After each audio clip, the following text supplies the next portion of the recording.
I ate yesterday, so I ate yesterday. I'm back here for another video. I'm feeling better now. I'm doing this right before work, so I'll probably post this like when I get home. So I'm doing the curse of Llorona is real.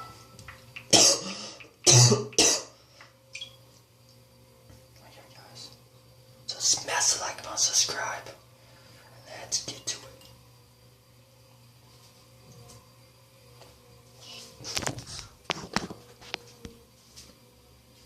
Is from Mexican folklore. It translates to the weeping woman.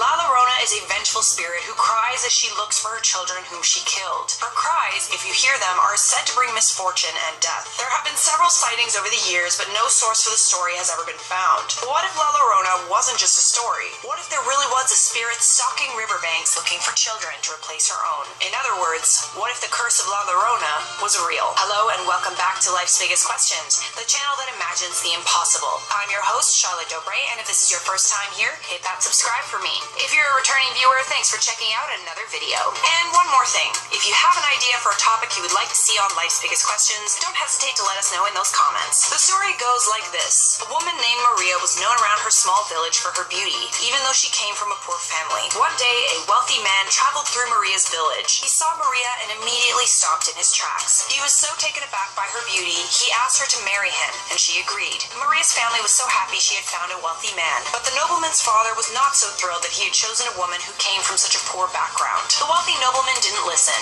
He married Maria and moved into a new house in the village that he built. Soon enough, Maria was pregnant, and she gave birth to twins, a boy and a girl. But she didn't want to baptize her children, and that ended up hurting her later. The wealthy nobleman was always traveling for work, and he had stopped spending time with his family. When he was at home, he would only pay attention to his children and not to his wife Maria. And then one day, he left, and he never returned. Years went by until one day when Maria was walking by the river with her children. She saw her husband's carriage, but inside it was a young, beautiful woman next to her husband. In a fit of anger, Maria picked up her children, threw them in the river, and drowned them. As she saw their bodies floating in the river, she realized what she'd done. She jumped into the river with her children and drowned so she could die with them. But when Maria reached the gates of heaven, she was told she could not enter the afterlife until she found her children. As I stated before, her children were not baptized, therefore they can't enter heaven. Now her spirit is caught between heaven and hell. She lurks around the river, crying and looking for children to replace her own. If you hear her crying, you must run in the opposite direction.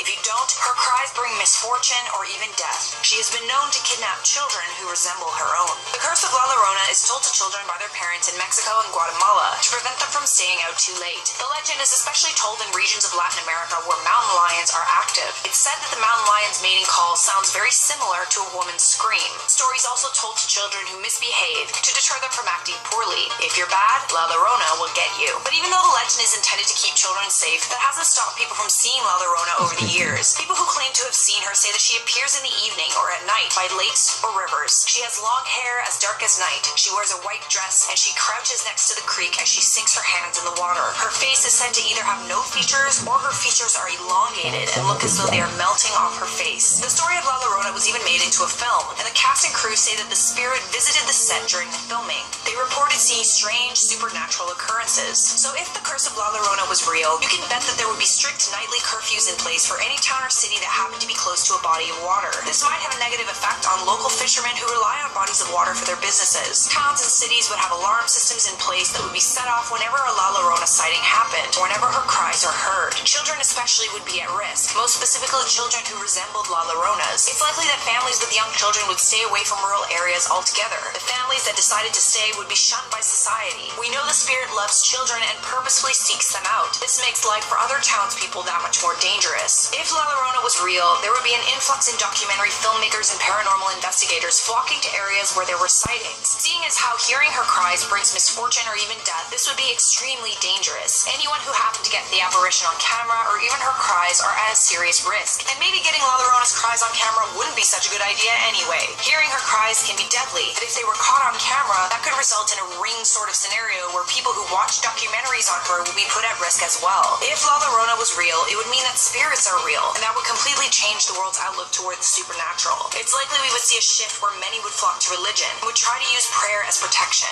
All children would become baptized so they could ascend to heaven. The media would always have some sort of La Llorona Llorona story to cover.